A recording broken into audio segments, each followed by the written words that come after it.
Bonjour et bienvenue sur ta chaîne de soutien scolaire. Aujourd'hui, je m'adresse aux élèves de la 6e année primaire, puisque ces élèves vont passer très bientôt leur examen de 6e année, leur examen normalisé. Donc cet examen qui va marquer leur passage de la vie à l'école primaire vers une nouvelle vie, c'est les études à l'école, au collège, les études secondaires.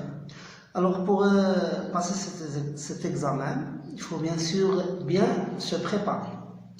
Alors il faut bien se préparer au niveau des leçons qu'il faut apprendre, au niveau des exercices qu'il faut faire et sur lesquels il faut s'entraîner.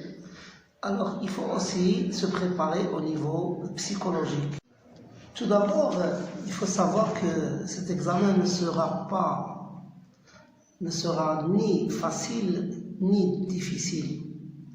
Ce sera un examen facile pour les élèves qui ont travaillé pendant toute l'année, pour les élèves qui vont le prendre au sérieux, pour les élèves qui vont bien se préparer à cet examen, et pour les élèves qui vont se concentrer pendant l'examen et suivre les conseils qu'on va leur donner, que ce soit les conseils que je vais leur donner aujourd'hui ou bien les conseils qu'ils vont recevoir de la part de leurs parents et de la part de leurs professeurs.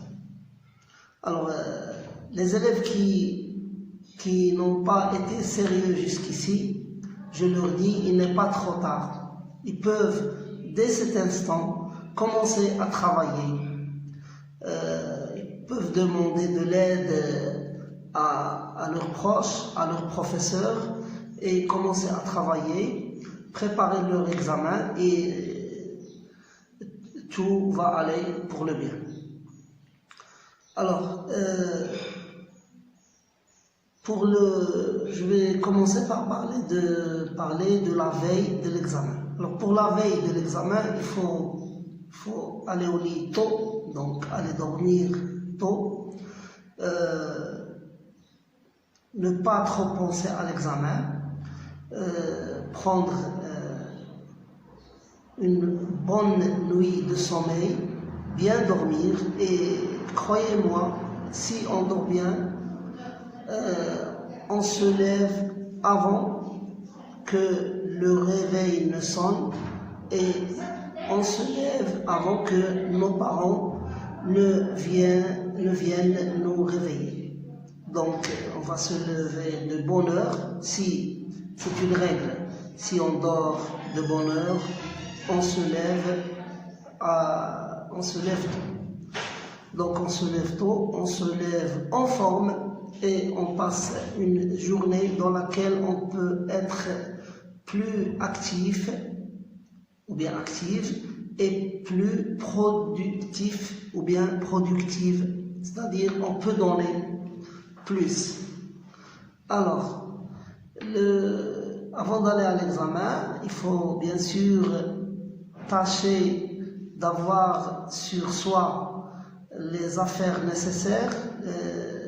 Essayez d'avoir 2 stylos bleus, les stylos dont vous allez avoir besoin, les crayons de couleur, règles, les affaires pour les mathématiques.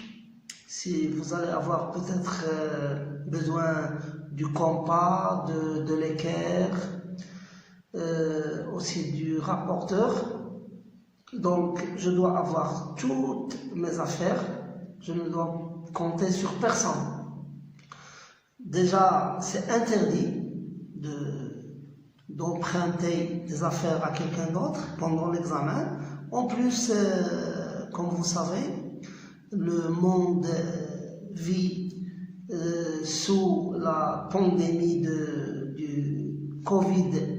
du virus Covid-19, donc on ne peut pas s'échanger les affaires. Donc tâchez d'avoir vos affaires sur vous. Prenez aussi une petite bouteille d'eau, vous pouvez en avoir besoin, et un paquet de papier mouchoir. Bon, alors, maintenant on va parler de l'épreuve en elle-même, l'épreuve du français. Donc il faut toujours commencer par écrire son nom et son prénom avec une écriture claire, une écriture lisible. Commencez par les majuscules. Après, vous allez trouver un texte accompagné de questions, de compréhension, de lexique, de grammaire, d'orthographe, de conjugaison et bien sûr des questions d'expression écrite. Donc il faut commencer d'abord par bien, alors j'insiste, bien lire le texte. Bien lire le texte autant de fois qu'il faut pour le comprendre.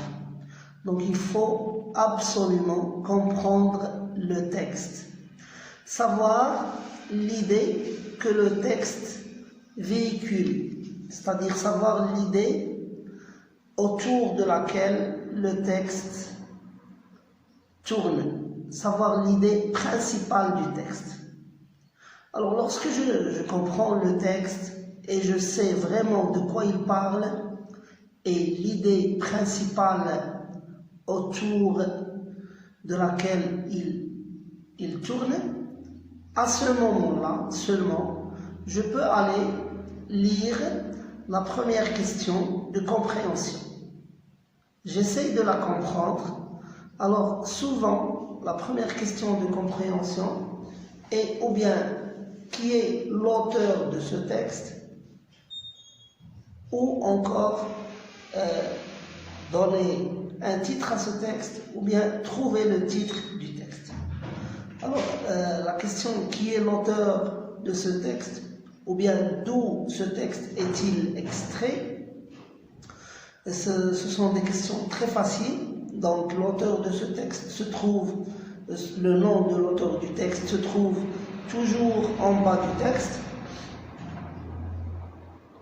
avec des fois le livre d'où le texte est extrait, ou bien la maison d'édition qui a édité le texte.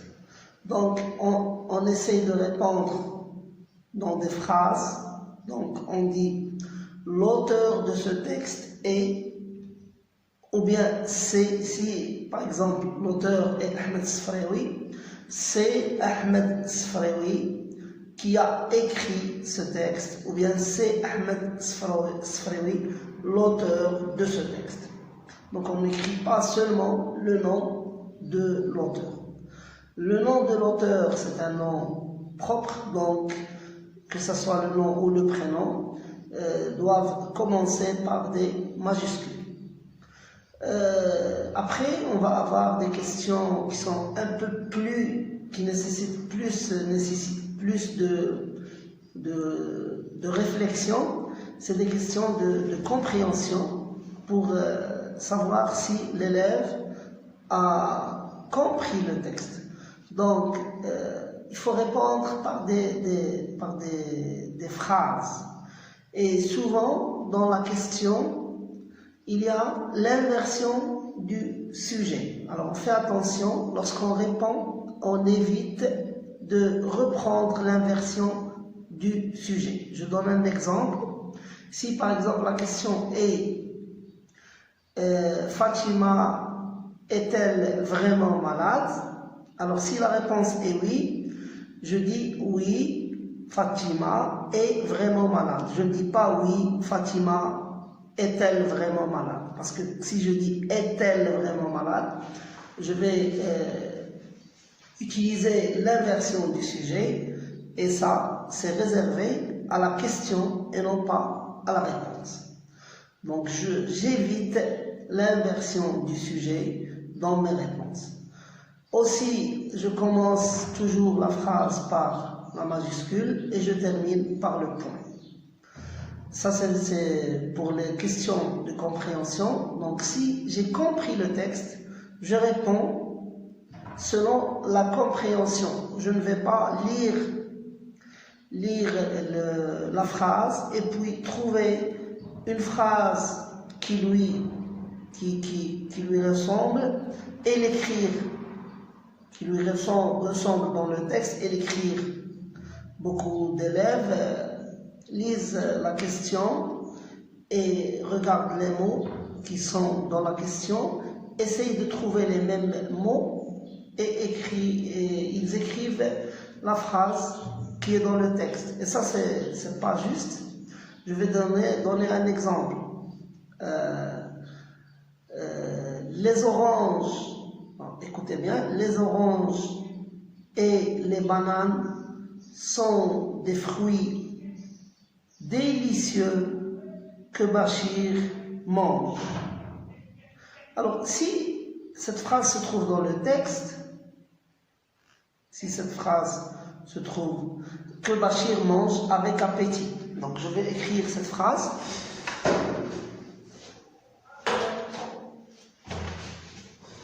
Alors, je vais vous écrire cette phrase.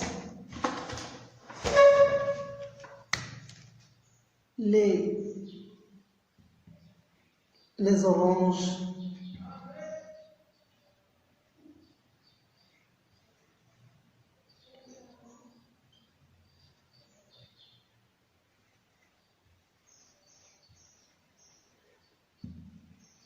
et les bananes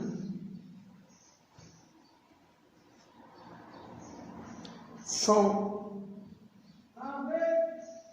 des fruits que Bachir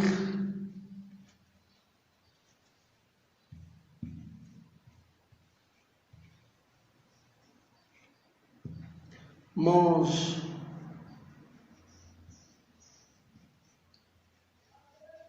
avec appétit.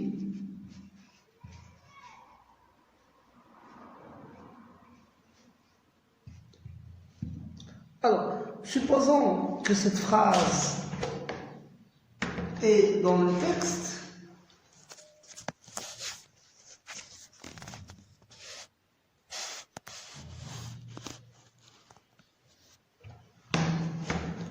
Regardez bien. Et que la question est la suivante. Que mange Bachir? Alors, si j'ai bien compris la phrase, Bachir mange les oranges et les bananes. Voilà la réponse à ma phrase. Donc, que mange Bachir? Bachir mange les oranges et les bananes. Certains élèves, sans bien lire le texte et sans bien comprendre les phrases du texte, vont aller lire les questions et vont lire la question « Que mange Bachir ?» Alors ils vont trouver « mange » et « Bachir », les deux mots « mange » et « Bachir », et ils vont aller chercher dans le texte le mot « Bachir » et « mange ». Et lorsqu'ils vont trouver « Bachir mange », qu'est-ce qu'ils vont répondre? Ils vont répondre « Bachir mange avec appétit ». Et ça c'est faux, parce que « avec appétit », c'est la réponse à comment mange Bachir. Si je vous dis comment mange Bachir, oui, à ce moment-là, vous pouvez répondre Bachir mange avec appétit. Donc il faut absolument bien comprendre les phrases avant de répondre. Une autre question à laquelle j'aimerais vous attirer l'attention. Regardez bien, qui sont les personnages de ce texte? Alors ici, le sujet c'est les personnages. Regardez bien, le verbe est placé avant le sujet. Sont, c'est le verbe être, à la troisième personne du pluriel puisque le sujet est un nom au pluriel. Alors, la réponse à cette question doit se formuler comme suit. Les personnages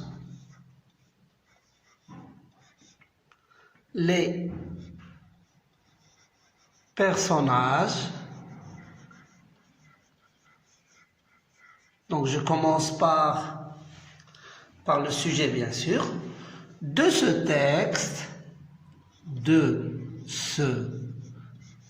texte. Alors ici, beaucoup d'élèves vont écrire « et ». Non, ce n'est pas juste. Les personnages de ce texte sont. Alors, on ne peut pas écrire « sont les personnages de ce texte ». Sont les personnages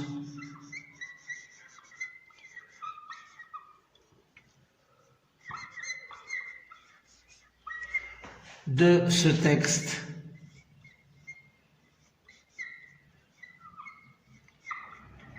On ne peut pas non plus écrire les personnages de ce texte et. Donc la réponse doit être comme suit. Les personnages de ce texte sont. Et on continue. Alors, une autre question. Qui a pollué la nature? Alors, si la réponse c'est l'homme, donc on ne doit pas écrire comme ça l'homme. On ne doit pas écrire non plus l'homme a pollué la nature et non plus pas l'homme qui a pollué la nature. Donc la réponse doit être la suivante. C'est l'homme. C'est, bon, on commence par une majuscule. C'est l'homme qui a pollué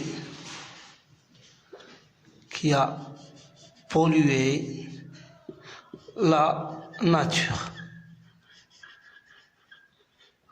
Alors, si je vais répondre par les hommes, je ne dis pas c'est les hommes, mais je dis à ce moment-là, ce sont les hommes qui ont pollué la nature. Donc j'ai le choix entre ces deux réponses. Ce sont les hommes qui ont pollué